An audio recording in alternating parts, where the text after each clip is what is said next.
No matter if points are gained or points are lost, there will be much to discuss.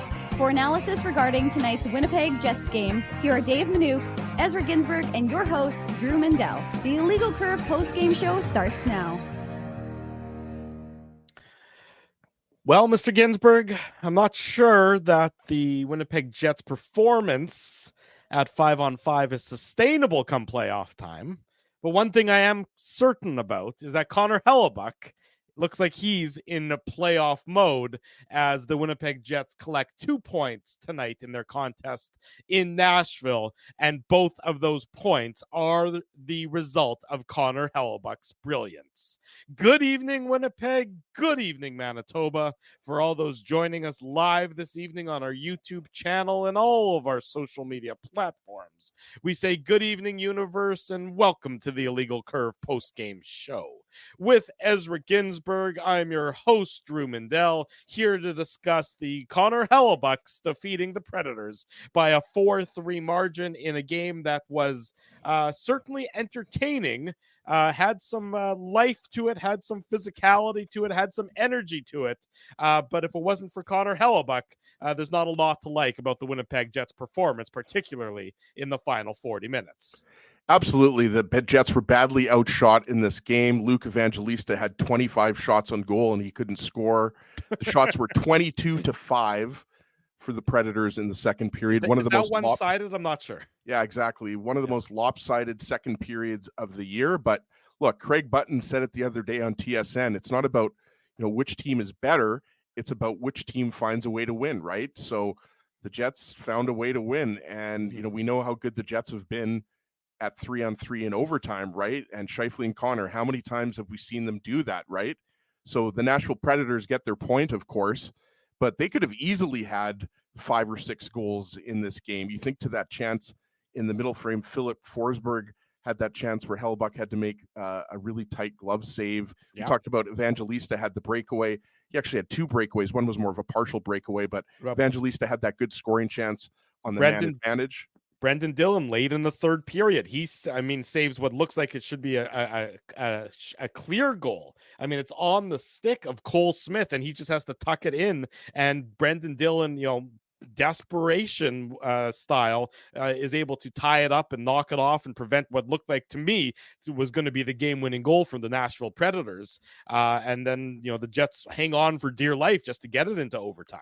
Absolutely. That play on Smith by Dillon was huge. Dillon and Pionk really struggled. We'll get into that in the Betway game recap.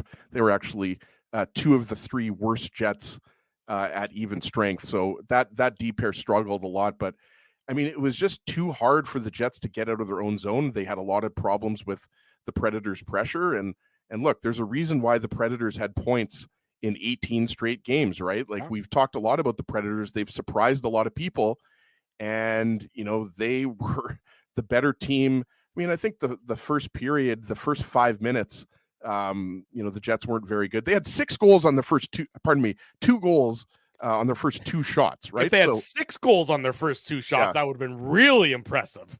Yeah, no kidding. I don't think that's ever happened, right? But, just giving up way too many shots. Yeah. And look, loose. Like Ryan O'Reilly, he was a Conn Smythe winner in 2019. Roman Josi is, if he's not a top 5 defenseman in the league, he's a top 3 defenseman. I realize a guy named Quinn Hughes might win the Norris Trophy this year, but I wouldn't be surprised if Josi was a finalist, or at the very least he gets some serious Norris consideration. And Josh Morrissey was excellent, right? We saw him on the TSN broadcast get the what's it called, Napa Auto Performance part of the night or part of the game, whatever it's called. Some nonsense like that. And but we're used to that over the years. We're just used to Josh Morrissey being the Jets' best defenseman. And I got to say, and we'll hear it in the chat, but the more Logan Stanley plays, if you would have asked me a month ago, Drew, if Logan Stanley was going to be in your top 6, I still would rather have Nate Schmidt in my top 6 if we're starting a 7-game series against Colorado, which is obviously a couple weeks away. But look, Logan Stanley had a big boy fight with Michael McCarron, and it was kind of a one-punch knockout. That to me is not really. Sorry for interrupting, and I'll let you finish your thought. I didn't love the decision by Stanley there to fight at that point in the game, and I'll tell you why. Did it have any impact on the game? I thought it gave Nashville a little bit of an energy boost. I think at that stage of the third period where that fight occurred, so that fight occurs a minute and a half into the third period, the Jets need to try and turn the temperature down for that period. The second period was obviously terrible. We talked about that. The Jets get outshot 22-5. You get out of the second period, you escape the second period only thanks to the heroics of Connor Hellebuyck. The decision by Stanley there to fight, to me, just maybe gave Nashville a little bit more juice. And I'm not saying that had any sort of that was the reason why the Predators came back. The Predators came back because they were the better of the two teams, far better of the two teams for a big chunk of tonight's game. But if you're picking and choosing, when you drop the gloves, to me, that was a decision that I would have rather seen Stanley sort of walk away from at that point in time. Sure. I think that, when you're talking about Stanley, they're clearly giving him an opportunity here, right? Colin Miller has not played a lot since he was acquired from the Devils. Mm-hmm. And, that's all I'm saying. I think there's a shot that Stanley's playing in the once the playoffs start. So I would agree with that. Right now, he seems to be the favorite to be in the lineup of that sort of, the question mark on the Jets back end. He seems to be the guy that the Jets are sort of seems like he's the guy in the driver's seat. I mean, obviously, Neil Pionk's performance tonight will be talked about because his struggles continue. But regardless, it seems like he's just going to be given that spot in the lineup, whether or not it's deserving. And whether or not he'd be better off sitting for a few games to maybe rest or maybe just sort of recalibrate himself. We've said and we've argued that he probably should, but that doesn't seem like it's even an option for the Winnipeg Jets at this point. But I would agree with you. It seems like Stanley is the proverbial leader in the clubhouse here on Masters Week to be in the Jets lineup for game one of the playoffs, which is not something I would have expected to say. Yeah, I don't even know if he's the leader. I just think he's in serious conversation for that spot. And I wouldn't be surprised if Nate Schmidt and Colin Miller are back in the lineup. Obviously not both of them, because you would have to sit another defenseman. But, right. Again, it goes back to what we said. You're badly outplayed in the second period. You're badly outplayed for stretches of the third period. The special teams were good. Obviously, the Jets scored a power play goal. The penalty kill was really good tonight. And again, you find a way to get an extra point. And, there were a lot of similarities to 2018, obviously the big rivalry between the Jets and the Preds when they were competing for the President's Trophy. But, the Jets that year, sometimes they were badly outplayed, but Connor Hellebuyck would bail them out. So, you found a way to win, even though, you were absolutely inundated with shots, right? So I think that doesn't lead well when you're going into a game like you are against Dallas, because we know that Dallas has already defeated the Jets 3 times, and Dallas is they got to play better. They got to find a way to win. Like I know that Nick Ehlers had a bad giveaway on the first goal, and that's probably why Rick Bowness took him off the top line. But the line was pretty good after he made that switch, right? We know Connor and Scheifele. I mean, it's funny. I think we're going to probably be talking about this for the remaining 4 games, whether it's going to be Ehlers or Connor on that top line. And I think we already know we don't need to debate it again. Ehlers is the numbers are better when Ehlers is on the top line. Yeah, the numbers clearly are. You don't like the turnover, and we'll get into that in the Betway game recap coming up here in a couple of minutes' time.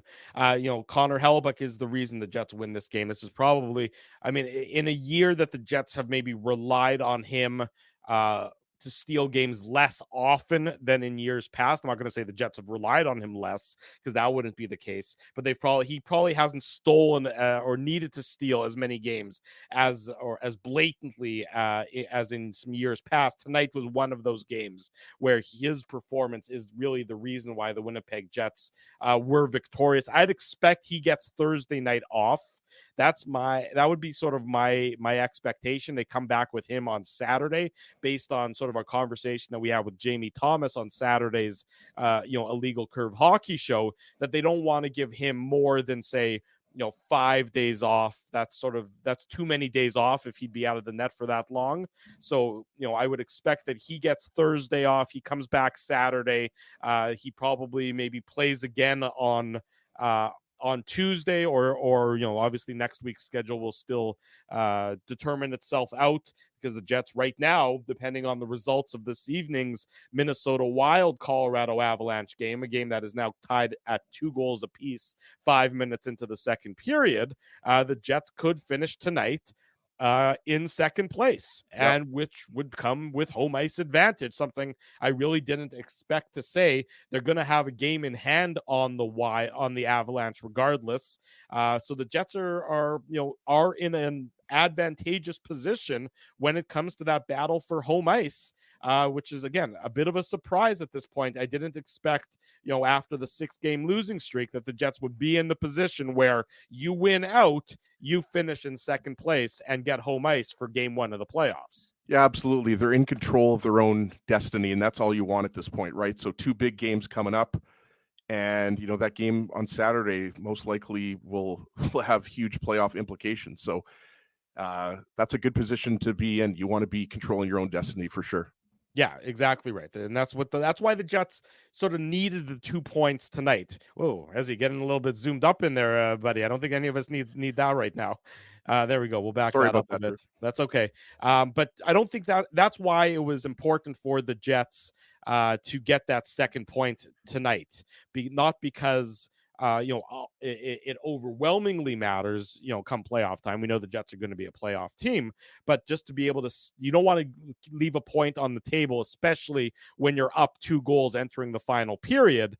You don't want that to end up, impacting your chase for home ice advantage. And to the Jets' credit, despite not really playing that well for the vast majority of tonight's game, they do get that second point with the overtime winner. And we'll get into all of the goals and all of the game right now in what we call the Betway game recap.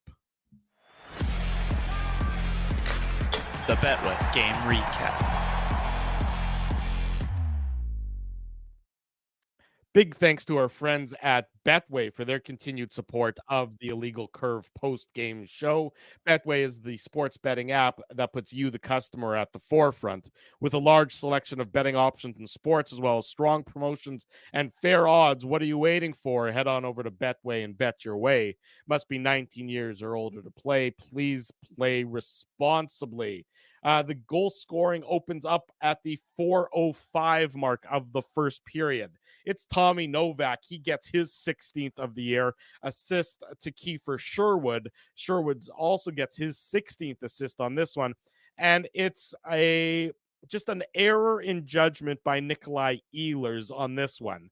And I believe, and I'm certainly a fan of Nikolai Ehlers' game, but it's plays like this that drive Rick Bowness absolutely batty, where you're forced into a turnover. So it's not a complete free pizza. It's good playing by the Predators to force you to commit the turnover, but at the same time, you have to have a little bit more situational awareness and a little more puck awareness as to where, not all turnovers are created equally. If this one goes up the boards as opposed to in the middle of the ice, it's probably a much different situation for the Winnipeg Jets. Nonetheless, that's where it goes, into the heart of the ice.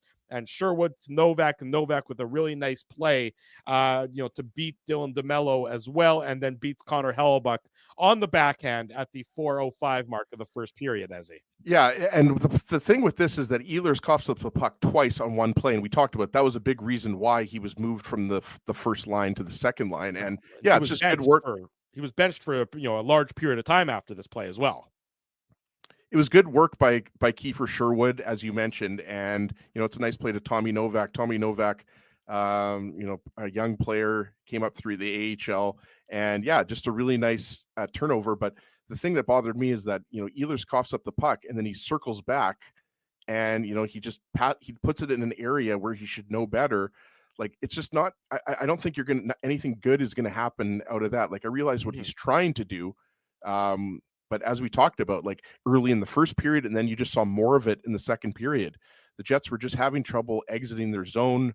They were just sloppy in general out of their own zone. So, credit to, this line for the Predators. I'm not sure. I guess that would be the third line, right? Novak, Beauvillier, Evangelista, and Kiefer Sherwood, pardon me. And it's just nice play by Sherwood.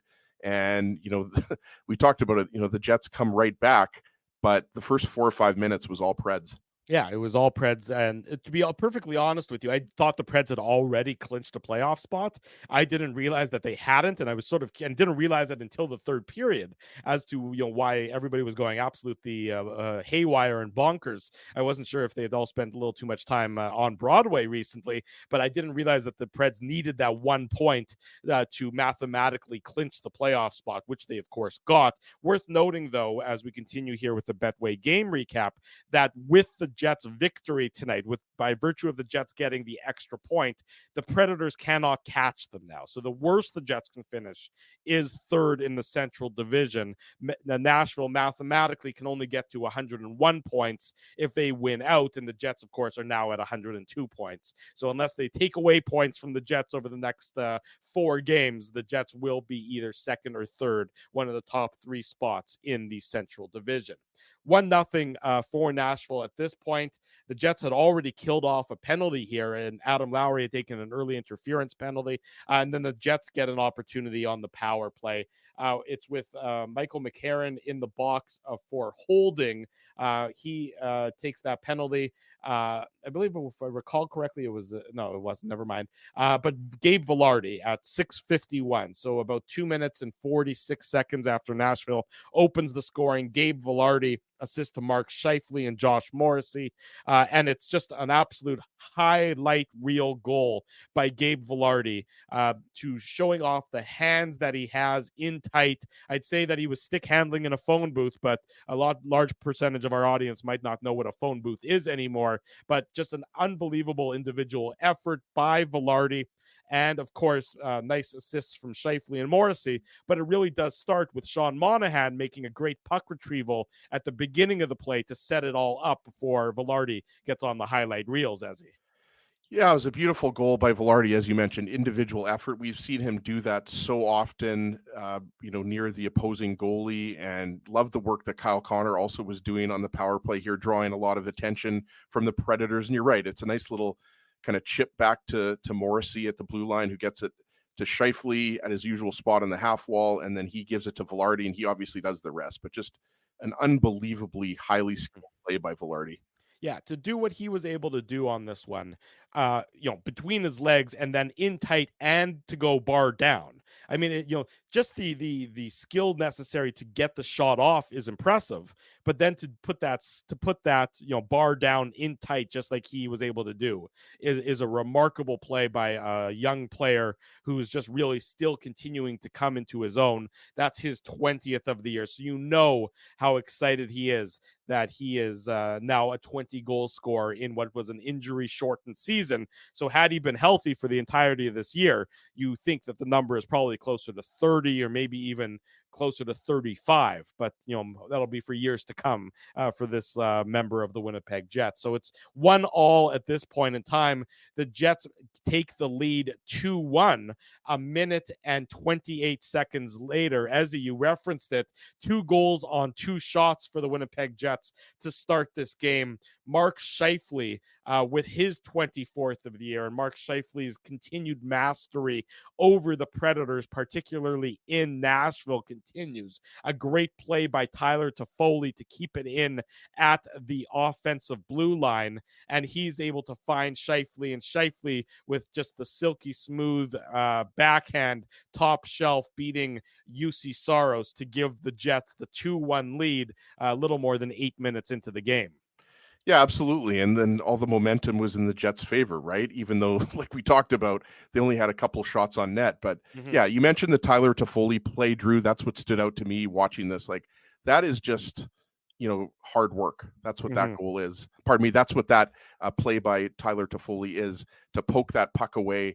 I forget who he poked the puck away from, but yeah, Scheifele goes forehand, backhand, forehand, and then goes off the post on UC Saros. Then within a 2-minute span, Nashville's out shooting the Jets 6-2, but they're down 2-0, around 8 minutes into the game. So Scheifele was great tonight. And yeah, love Toffoli. I know he was moving around a little bit from line to line, and when Nino Niederreiter comes back, it'll be interesting to see where he goes. Cole Perfetti had a bit of a quiet game for him, right? Like he had his 3-point game the other night, but he was a little bit more quiet tonight. But yeah, love that effort by Toffoli to poke the puck away at the Nashville blue line. And then again, like these are just two beautiful goals by Scheifele and Velarde, right? And this is who needs to be scoring for the Jets down the stretch. We talked about it. You're going to go into Dallas on Thursday. You're going to go into Colorado on Saturday. There's major seeding implications here. The Jets still have a good shot at finishing second and getting home ice for the first round at least, right?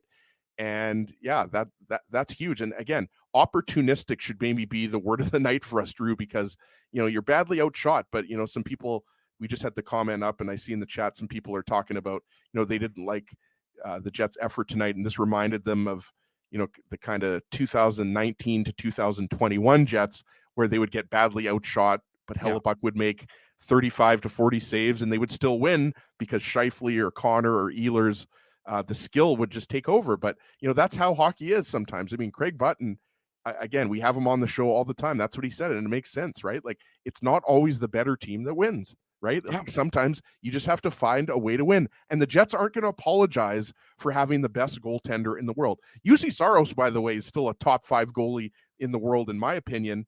And he made some key saves, right? So the Jets are never going to apologize for Hellebuyck playing really well. But yeah, he definitely stole this game. We talked about it. The Predators easily could have had 4 or 5 goals in this game.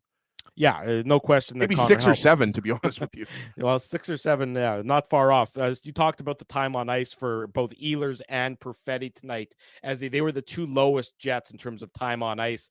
Ehlers 9 minutes and 37 seconds. Cole Perfetti 9 minutes and 23 seconds. Perfetti had 2 shifts total in the third period, and Ehlers had 3 shifts in the third period. So you could see that both of those players were in the Rick Bowness doghouse based on their performance earlier in tonight's game. Ehlers with that giveaway, in the first period that we referenced, leading to the Tommy Novak goal, and Cole Perfetti again, sort of a minute, just not a lot of ice time for either of those two guys, as Rick Bowness clearly wasn't impressed with what he was seeing from them early in the contest, and as a result, they were really sitting on the pine for a lot of the contest after that. Yeah, and we got the comment up from Bardo before we get into the Jets' third goal, Drew. Like, I agree with you.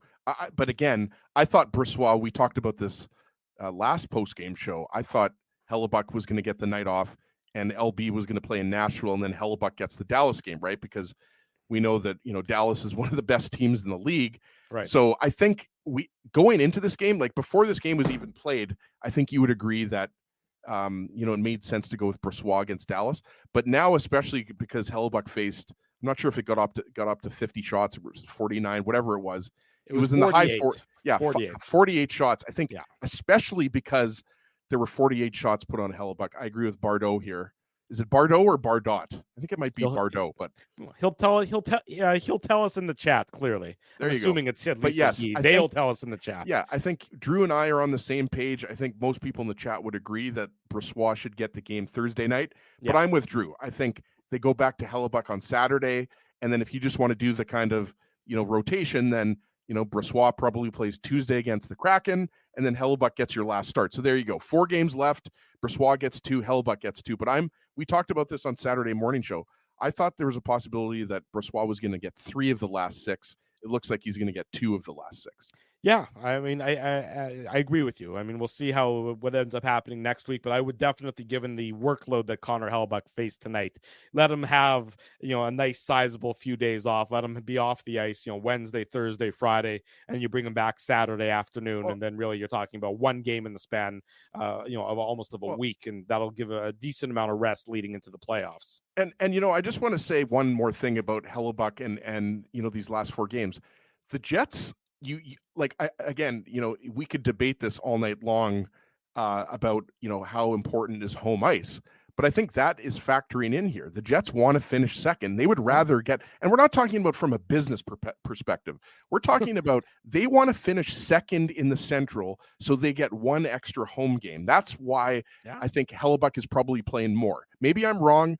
maybe you disagree, Drew, but I think put it this way, if the Jets were 6 points back of the Avalanche right now and they had really no chance of finishing second, I think Brossoit probably starts 3 of the last 6 games, including tonight's game. But I think because the Jets are only 2 points back, or sorry, they're Tied actually now. technically tied. Yeah. Colorado, I think, is up 3-2 on Minnesota, unless that's they are changed. now. Colorado just scored. So they're up 3-2 now with about 8 minutes to go in the so second they're tied. period. So you're right. So if the Jets weren't tied with Colorado, I think that Hellebuyck probably doesn't get the start tonight, and maybe Brossoit gets that extra start. But I think because the Jets are trying to get home ice advantage and finish second, that's all I wanted to say.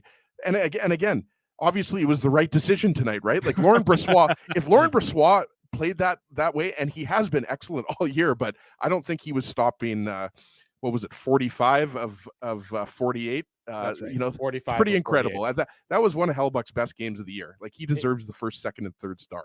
Yeah, he at 15 high danger chances at even strength the Predators had, according to Natural Stat Trick, which is an incredible number, because it's not like think about those power play opportunities that the Predators had in the second period when they were just absolutely peppering Hellebuyck with some shots. There was one I remember. I forget who had the penalty. Pionk for tripping. I think there you go. The Predators, I remember, had 4 shots. Yeah, on that one power play. Roman Josi was firing it from the point.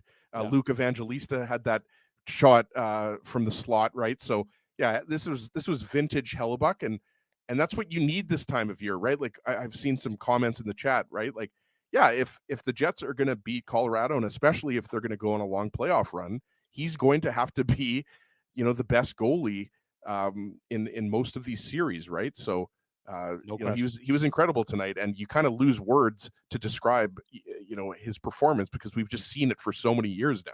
That's right. You take it for granted a little bit.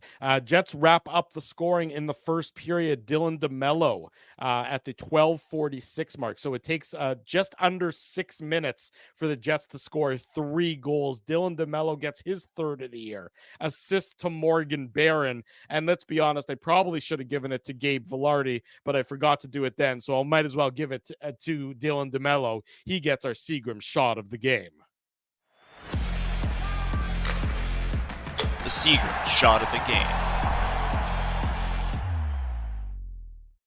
Big thanks to Seagrams for their continued support of the Illegal Curve post-game show. Seagrams has a masterful lineup of delicious drinks for you to consume responsibly, whether it's Fireball, Seagrams VO, or Seagrams 83. That's Manitoba's #1 whiskey, I might add. Whatever it is, please drink responsibly. Your favorite Seagrams products are available wherever you get your liquor products.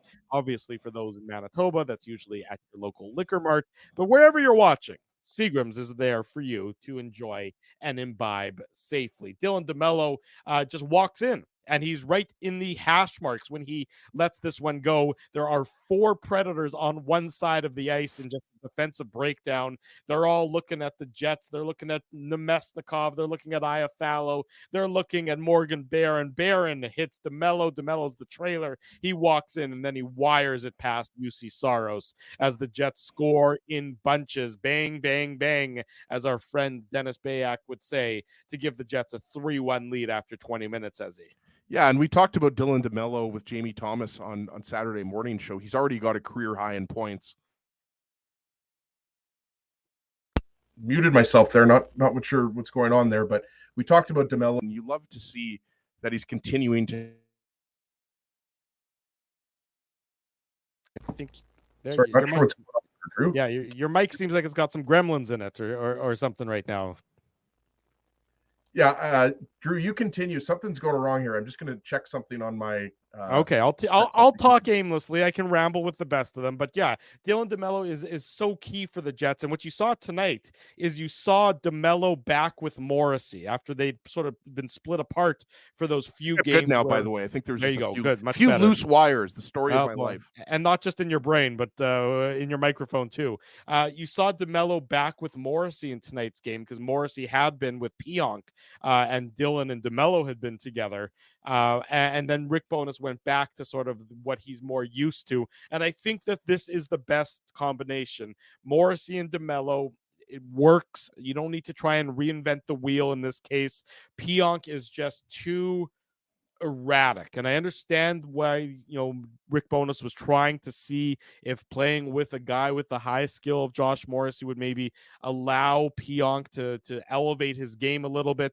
It's just Pionk is chaos. He's almost like how Dustin Byfuglien was before Byfuglien really got to be the dominant force that we remember. If you remember when Dustin Byfuglien, when he gave it up and he at the same time was able to generate some stuff, but probably not enough to make up for what he was giving up. That's Neil Pionk right now. He's just too erratic, when it comes to his play on the ice, and you don't want that to impact Josh Morrissey and bring him down. So put Morrissey with DeMello, let them ride together, and the Jets agree with comfortable with that pairing. Yeah. Even though the numbers, the expected goals, and Corsi for everything like that, shot share, Morrissey and Pionk aren't bad together. Right. But I think that's more, as you said, that's more of a sign of how strong of a defenseman Morrissey is, as opposed to, Pionk making him better, right? So I agree. Morrissey and DeMello has been your top pair for so many years now. And, look at Dylan and Pionk. And I do think, this is something that the coaching staff is going to have to figure out. I think we've been talking about this for 3 or 4 weeks now, if not longer, Drew. Neil Pionk's play has slipped in the second half of the season. And I mentioned this on Saturday morning show. Like, I don't know if that means that Pionk moves down to your third pair, because clearly the Jets are not healthy scratching Pionk. No, there's only 4 games left in the season. If you were going to healthy scratch Pionk, you would have done that by now. And especially with Colin Miller and Nate Schmidt now as healthy scratches, you want to get them at least 1 or 2 games in these remaining 4 games. We'll see what happens here, but it's going to be really interesting to see what happens. But nice goal by Dylan DeMello. Nice setup by Morgan Barron. And, again, sometimes even though the Jets are outplayed in a period, if you're opportunistic, and that's what the Jets were here. So you love to see 3 goals in bunches, and that's what the Jets were doing when they were the most successful in the first half of the season. But yeah, I think, it's really hard to add anything to the kind of the Pionk conundrum, because like you said, you can't exactly. It's been talked to death, similar to Ehlers on the top line. Yeah, there's only so many more words you can put into it. Rick Bowness put Pionk up with Morrissey, but then he put DeMello and Morrissey back together. So the only other thing you can do is demote Pionk to the third pairing, and that is what I would advocate at this point. And that's nothing against Pionk personally. I think it's just based on the way he's playing. So I don't know if that means that you have Colin Miller as your second pairing right shot defenseman. I don't know if that means that you have Dylan Samberg. I mean, maybe you go Brendan Dillon and Dylan Samberg. They've been using Samberg on the right side, and I'm not sure. Logan Stanley and Neil Pionk as your third pair. I don't know if I like that. That would be oh boy. Exactly. Give some heart palpitations a little bit, and that's not just my cholesterol talking. No, exactly. So it's again, if you're not going to take Pionk out of the lineup, there's only 3 D pairs, right? Unless you go with 7 defensemen. I mean, I guess there's half of a fourth pair, but Pionk's continuing to struggle, and it's crazy because he got assist on the game-winning goal, and he's still having a decent, what does he have, 35 points on the season? It's not like he's having a bad year offensively. It's more the way he plays defensively, which is a concern to a lot of Jets fans. Right. Nathan McKinnon just scored, made it 4-2 for the Avalanche over the Minnesota Wild. I would expect that the Avalanche should be able to drive that home, having taken a 2-goal lead. What does McKinnon have, like 411 points now? Honestly, between him and Kucherov and McDavid and Austin Matthews, I think Matthews scored again. I mean, it's there are some incredible individual efforts on display, this season in the NHL. And there should be a 5-way tie for the Hart Trophy. It should be McDavid, Kucherov, McKinnon, Matthews, and Hellebuyck. 5-way tie. Let 5 guys share it this year, Drew.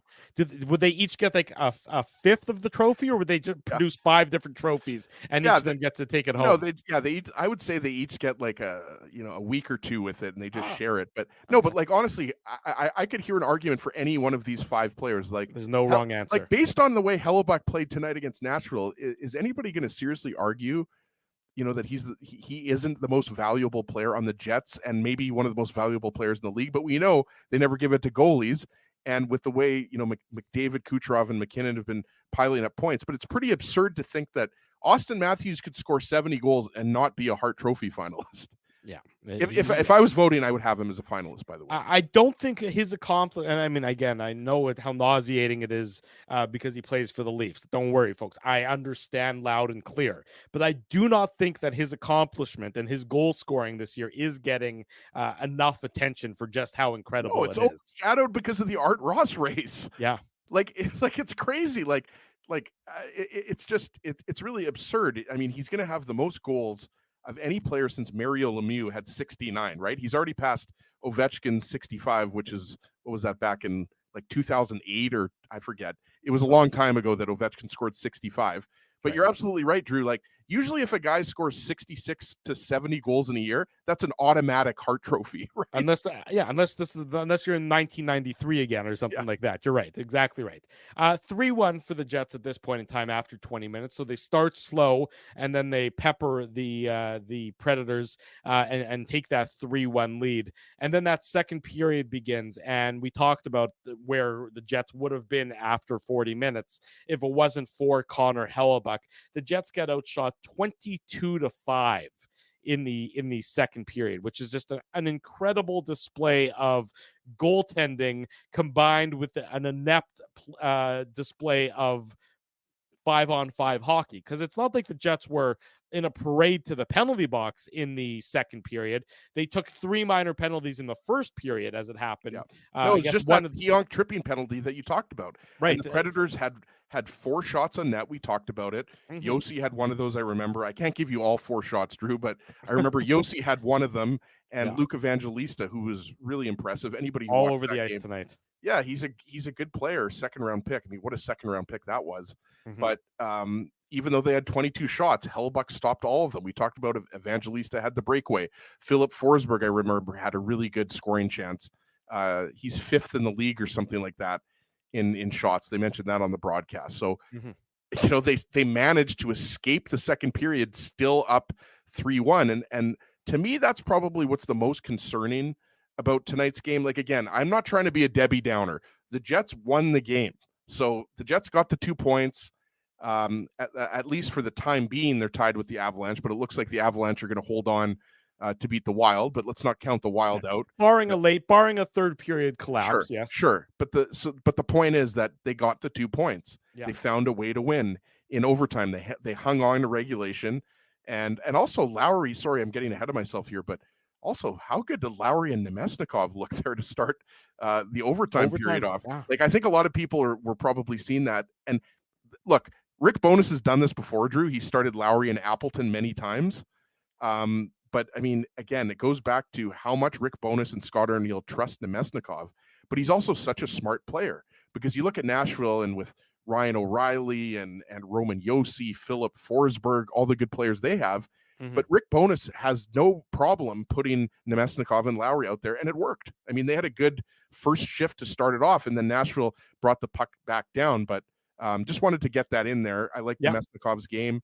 And, again, I think what you don't like is the Monahan line didn't have their best game, right? And granted, there were some line changes happening and everything like that. I didn't think Monahan had a bad game because I think he was effective on the penalty kill. We talked about he looked good on the Jets' power play goal.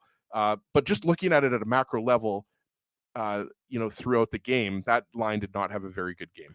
No, they took a bit of a step back from the highs that they were at before, but I'm not surprised by that because it's not realistic for them to have played at that high level that they did for the last few games to keep that continuing unabated. There's always going to be games where you're not quite as good as you are in previous games, and that was certainly what I would say about Monahan and Perfetti in tonight's contest.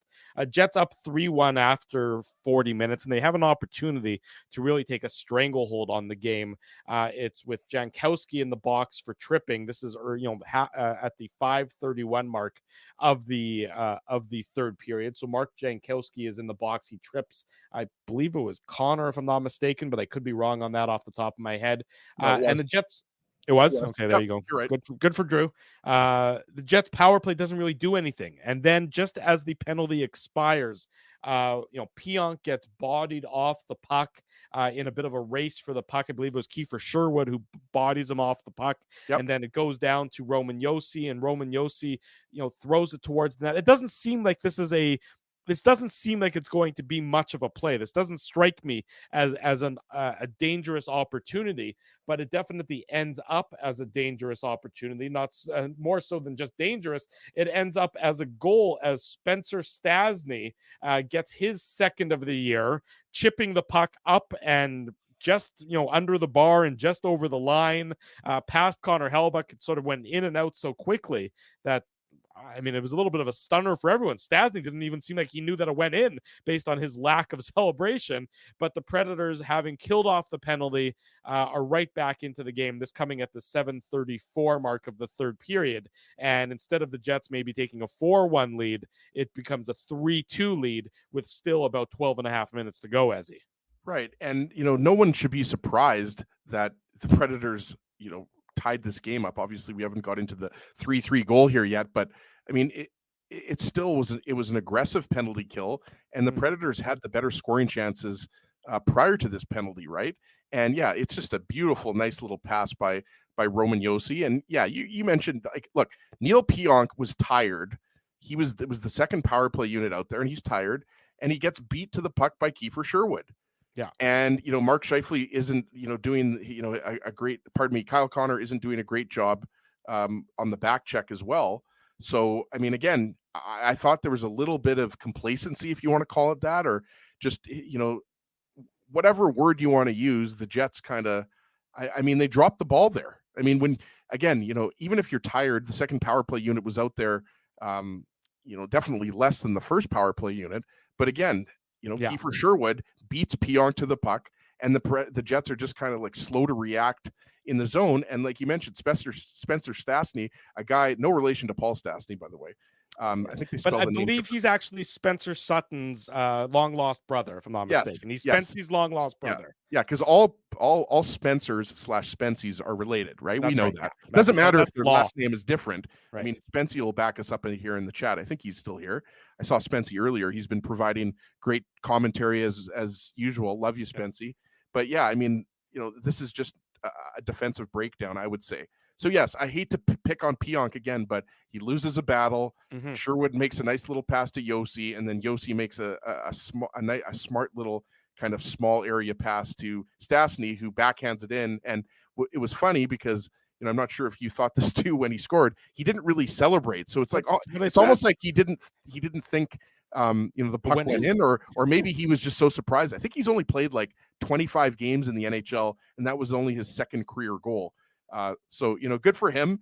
But again, these are the swings in momentum, like you talked about. The Jets have a power play opportunity, chance to go up 3 goals. Now all of a sudden they've lost their 2-goal lead, and we know what happens after. But again, just based on the flow of this game and how many shots the Predators were peppering on Hellebuyck, you knew the dam was going to break eventually, and that's where it broke.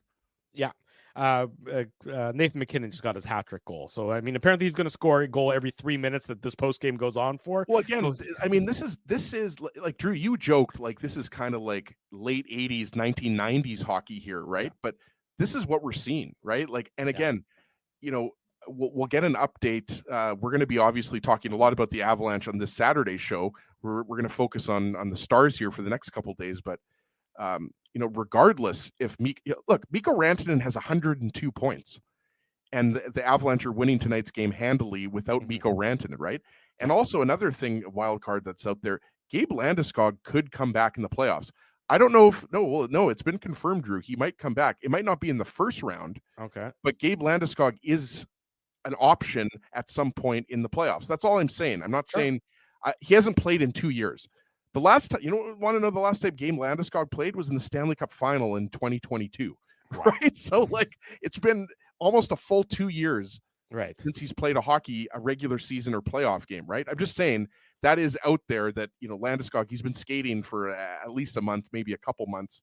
But I think the big one is Mikko Rantanen, because if the Jets face the Avs without Mikko Rantanen, I mean, that makes the task a lot easier. But yeah, Nathan MacKinnon's crazy. We were joking about that he might hit 155 on Saturday's show, but he's up to 136 or something ridiculous right now.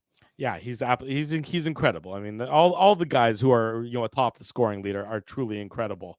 And the Jets give up the lead officially, so it's back to tie game. A little more than 2 minutes later, so at the 9:41 mark, 2 minutes and 7 seconds after the Avs made it after the Preds, made it 3-2.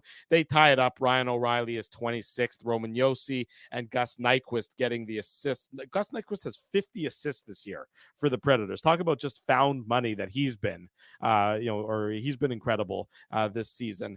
O'Reilly, you just can't let Ryan O'Reilly into this shooting position because he's going to score goals. Yes, he's at the downside of his career. Yes, he's a grizzled veteran, but this is just bad by the Winnipeg Jets. Drew, if he's on the downside of his career, this is a good downside of his career. But I mean, you know what I mean. 26 goals, he could hit 30 goals this year. That's a pretty good downside.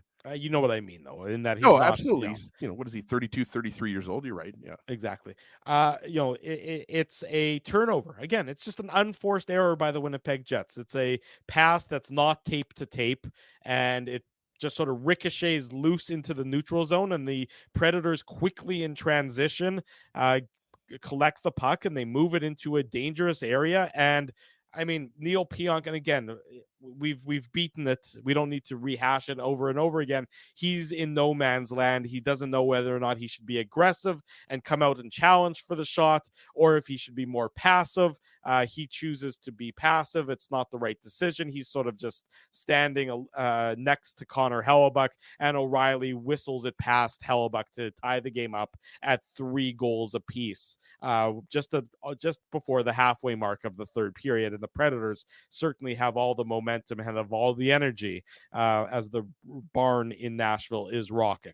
Yeah, I agree that, Ryan O'Reilly was given too much space, but again, it's a pass from, I think it was Pionk to Scheifele, was it not? It was Pionk to Scheifele. Yeah, I think you just mentioned that. And then again, Scheifele's not hard on, I don't think you'd call it a back check, but just his effort to take the puck away from Ryan O'Reilly, or he didn't give his best effort making a play on Ryan O'Reilly, even though Scheifele turns over the puck in the neutral zone. Was it the best pass by Pionk to Scheifele? Outlet pass? Maybe not. Right. But again, I just don't love that effort from Scheifele, even though I thought he was great. And I got to say, I was hard on Scheifele last year. I think a lot of people were for his defensive play. Scheifele has been better on the defensive end of the puck. There's no doubt about that. But on this particular play, I didn't love his effort. And again, based on the flow of this game and all the shots that were being peppered on Hellebuyck, nobody was surprised. You got the feeling after Spencer Stastny scored the second goal that the Preds were going to tie it up. So again, I hate to be, always putting a negative slant on this, because I obviously, like Jets fans, want the Jets to win these games and I want them to be successful. Mm-hmm. But I mean, honesty is what we bring. We bring honesty to the table. You win a game 4-3, but you allow 48 shots, and Hellebuyck has to stand on his head. Yeah, it wasn't a commanding win, and that's the thing. And they don't have to be. So I kind of go back and forth, and I say to myself, the thing with the Jets is they have enough skilled players. They're relatively healthy right now, with the exception of Niederreiter. Mm-hmm. I mean, with Velarde and Scheifele and Connor and Ehlers, and the list goes on and on, to Foley. But I mean, you can't expect Hellebuyck to do that every single night. He can maybe do it 2 or 3 times in a 7-game series. But you look, Nathan MacKinnon's going to get 1 or 2 points every single game. You probably haven't seen the hat trick goal. I just saw it on my second screen. It's done in fast forward. Cheat code. McDavid and McKinnon and Kucherov are incredible. They the are speed that he's doing it at different level. Drew, look, Ryan O'Reilly's a great player. Mark Scheifele's a great player. Roman Josi, Josh Morrissey.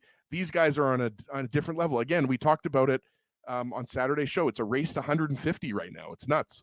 It is. It is incredible. You'll watch it during the commercial break. So the game regulation time ends 3-3. The Jets do hang on. I thought they sort of settled in for the final 10 minutes and were not as porous as they had been. And Hellebuyck, with the, Brendan Dillon, I referenced it earlier. He makes the great play to knock the puck away from Cole Smith. Otherwise, the Jets may have lost this game in regulation, but he makes the play and the Jets get it into overtime. And, you mentioned it, Lowry and the Mesnikov are the forward group that start for the Jets, and they get some opportunities off the initial faceoff, and then the Predators transition up the ice and they get some opportunities. Then Mark Scheifele is a little bit casual with the puck behind the Jets' own zone or behind the Jets' net, and then the Predators get another great opportunity to win it. And I think it was again Luke Evangelista, if I'm not mistaken, who somehow Evangelista had 10 shots on goal tonight. 10 shots on goal. Crazy. And didn't get on the score sheet. That's an absolutely incredible number. He's a good player, but you should never you shouldn't give up. No player should get 10 shots against you. Player should get 10 shots. I mean, and then maybe if you're a super duper star, but Luke Evangelista got 10 shots on goal and didn't get a point tonight for the Predators, which is just absolutely incredible. He almost wins it in overtime, but I don't know if Hellebuyck got a piece of it or if he shot it wide. It sort of looked maybe a combination of both a little bit. And then the Jets quickly transition right back up the ice after the giveaway.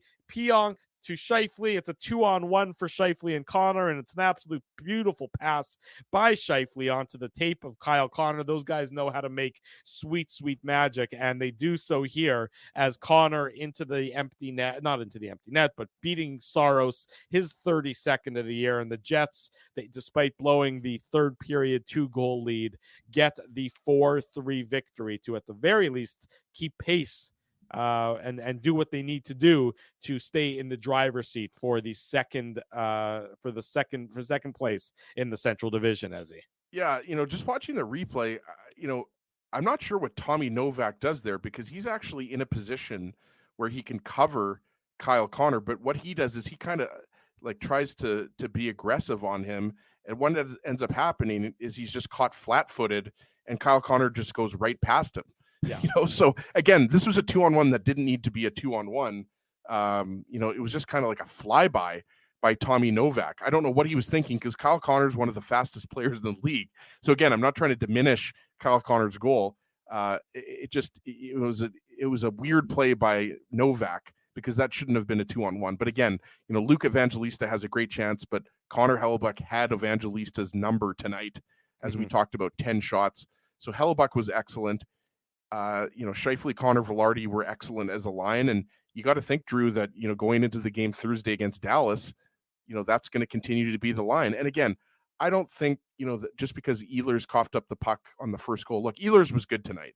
I had no problem with Ehlers' game. He only played 9 minutes, so the problem was that. But I didn't have a problem with the most of his game aside from that giveaway. That's what I'm saying. Fair enough. I realized it was an egregious giveaway. It led to a Nashville goal. All I'm saying is, I just think a guy like Ehlers, I just don't think at this point in his career his leash should be that short. I agree with. I understand a guy with like Cole Perfetti, because Cole Perfetti, the highs have been high, the lows have been low with Cole Perfetti. I think most people would agree with that. The leash is shorter. He makes an egregious giveaway. Put him back on the ice.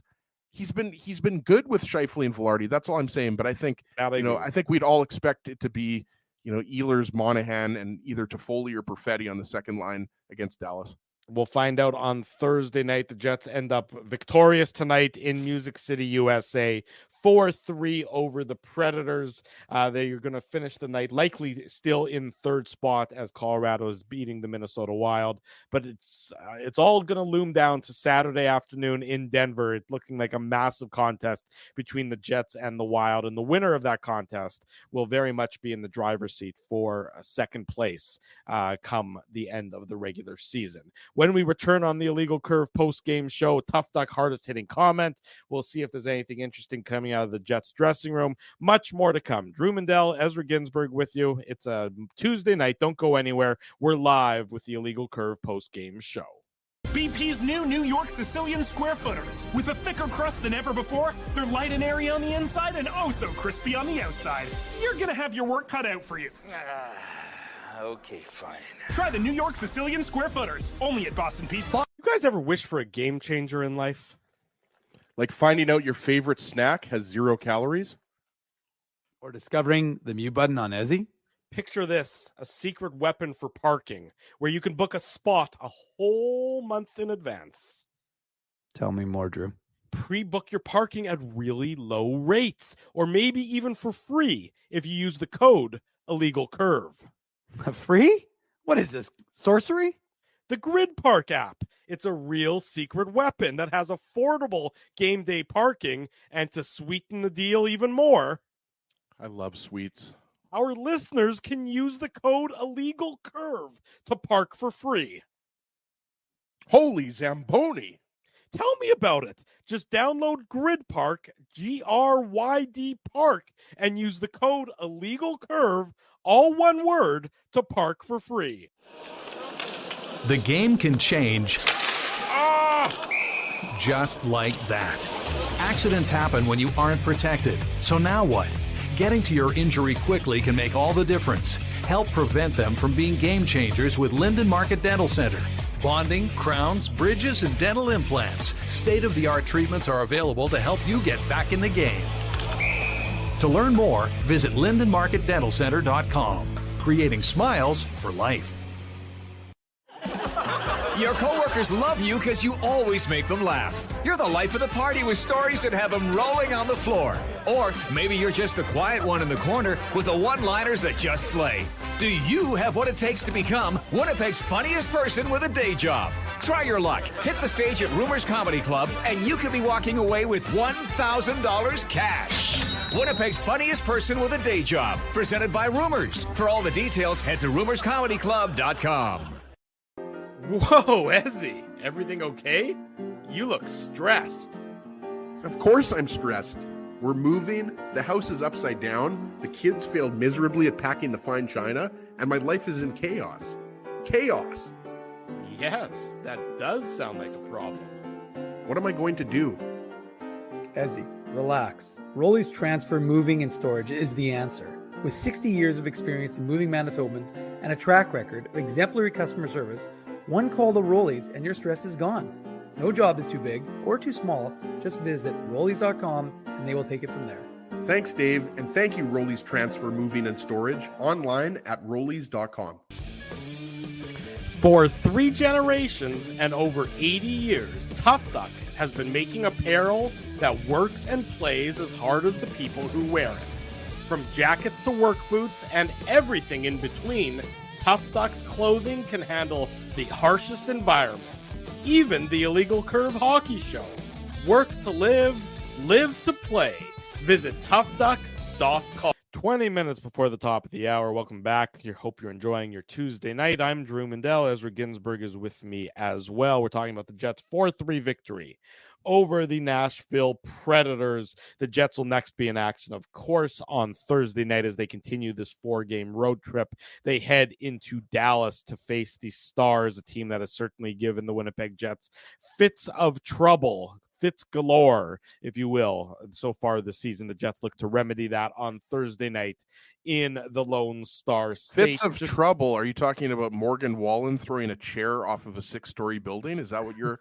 I thought you would have mentioned that already, Drew. Like, I was waiting for what are we, almost an hour into the show, and you haven't even mentioned that yet. What an idiot. That is not the smartest decision that anyone's ever made, but there's been plenty of stupid people who've made stupid decisions. And myself included. But I've never thrown a chair off of a 6-story. You were well behaved when we were in Nashville. I gotta say, you were very subdued. Well, I also had 2 children at that point. Like, if we're talking about like 27 or 28-year-old Ezra, or even in jail, or even 31-year-old. No, but I mean, I've done some stupid stuff, but I've never done anything close to that. Like, usually it's just me doing stupid things to myself. Not that's right. I mean, look, you could have killed somebody. And again, I'll be honest with you. I mean, look, I'm not Mr. Pop Culture, Drew. You know me, like, I'm kind of stuck in the 90s. I still like Pearl Jam and Notorious B.I.G.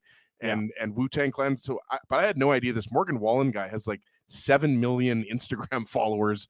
So he's a big deal. But like, I didn't understand what was going on because Huss is in Nashville, and he was talking about it, and I had no idea who Morgan Wallen was, so I had to look into it. And then TMZ, I'm not sure if you saw TMZ, got footage of the chair being thrown off the building, but it was so grainy, like it looked like, like one of those old UFO videos where it's just like you just see like a dark little blur. Yeah. And so it's like, and then TMZ like zoomed in on it and like circled the chair, and it's like, guys, first off, this is terrible grainy footage, and this doesn't say anything. And then they showed a police officer carrying the chair off. Like, did the chair get in trouble too, or yeah, exactly. They're like, bad chair. You're supposed to stay inside. Like, we're losing we're losing focus here of the fact that this was just a stupid thing to do. But again, alcohol makes people do stupid things. I know firsthand. Does that mean you're not going to Snoop Dogg in June, or you are going to Snoop Dogg in June? If you want to go, I'll go with you. I mean, I love Snoop. I already got tickets. Oh, nice. Yeah, I might go. I mean, Snoop Dogg he's an OG. Just like we're OGs in the hockey show game, Drew. Snoop Dogg's an OG in the rap game. Oh, look, as you well know, apparently I go to all the hip hop concerts that come into town. Yeah, Wu-Tang, Ice Cube. Yeah, which is not. Well, and for Snoop Dogg, murder was the case, and for us, it's burger was the case. Nicely done. Courtesy of our friends Murat Atesh, half of Winnipeg's 18 skaters tonight were outshot by at least a 3-to-1 ratio by the Predators at 5-on-5. 13 of 18 Jets skaters were outshot by at least a 2-to-1 ratio. So the Jets did not play very well tonight, and had it not been for Connor Hellebuyck, then they would have been very much on the losing end of tonight's contest. But there's some additional context to that, courtesy of our buddy Murat Atesh. Ezzy, let's wrap this up with the Tough Duck hardest hitting comment. We do this on each and every edition of the Illegal Curve post-game show. The Tough Duck hardest hitting comment.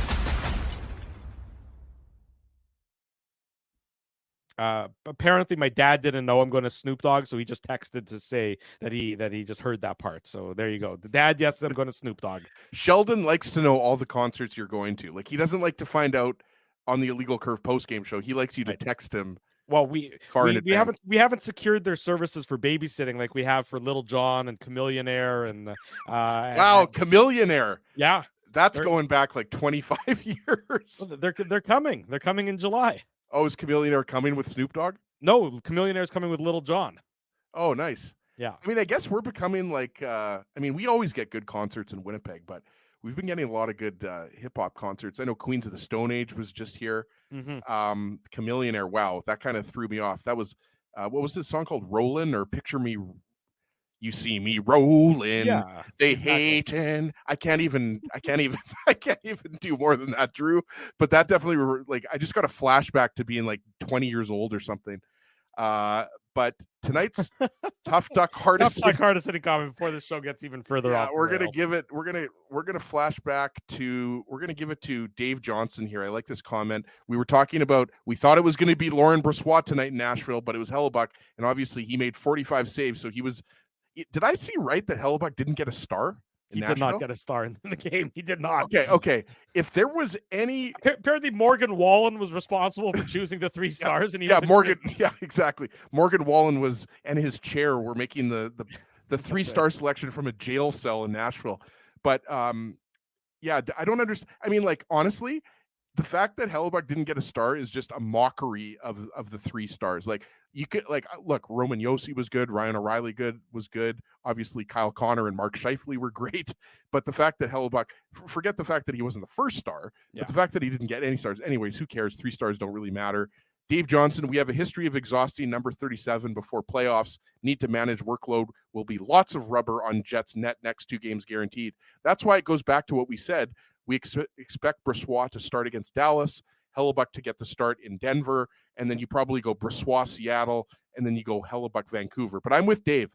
I would have liked to see Hellebuyck get 3 of the last 6, Brossoit get last of the 3-6, but then, it looks like it's going to be Hellebuyck 4 of the last 6. So Dave, send me an email, Ezra@illegalcurve.com, and we will send you a Tough Duck toque.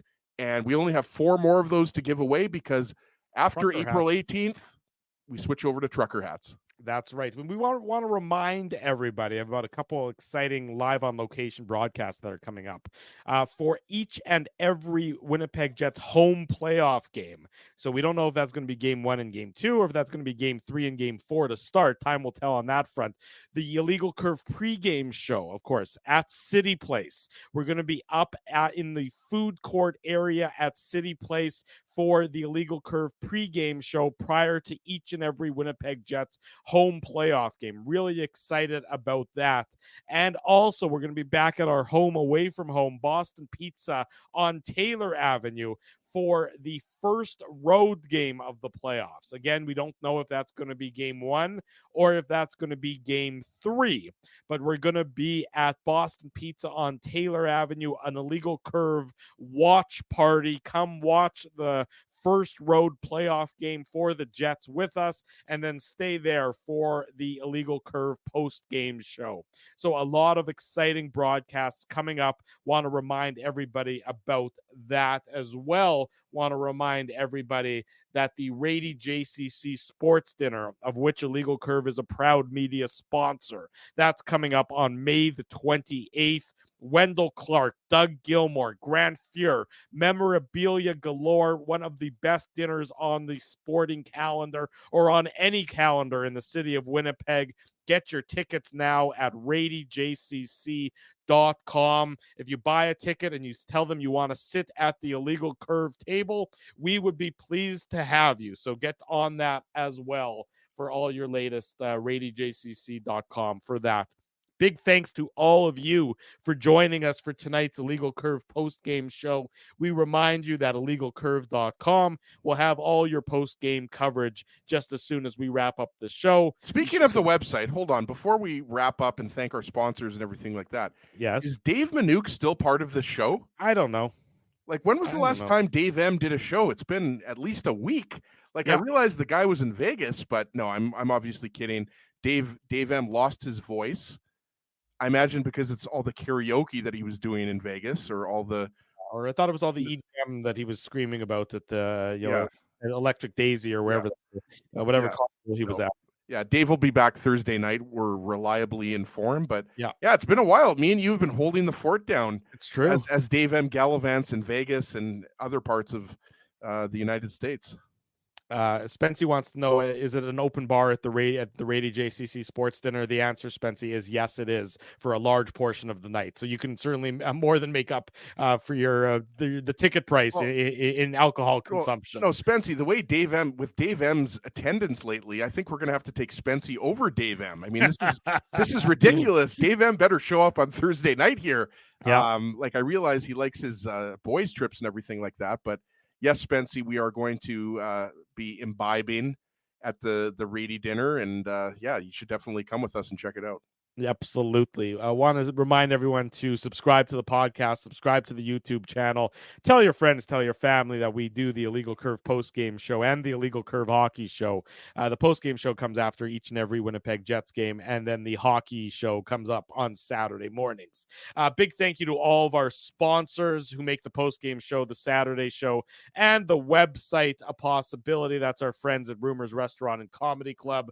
Grid Park, use code Illegal Curve and you can park for free. Linden Market Dental Center, Zappia Group Realty, Tough Duck, Bethway, Boston Pizza, Seagram's, Rolly's Transfer, and Farmery Beer. Support these fine businesses because of their continued support of Illegal Curve hockey. Jets win 4-3. We'll see everyone on Thursday night. IllegalCurve.com is your destination until then. For Ezra Ginsburg, I'm your host, Drew Mandel. Until Thursday, right around 9:45 p.m., we wish you good night and good luck, and thanks for watching the Illegal Curve post-game show. Thanks for listening to this broadcast from Illegal Curve Hockey. For more great Illegal Curve content, subscribe to the Illegal Curve YouTube channel, follow at Illegal Curve on Twitter, Facebook, and Instagram, and visit your online home for hockey in Winnipeg, IllegalCurve.com.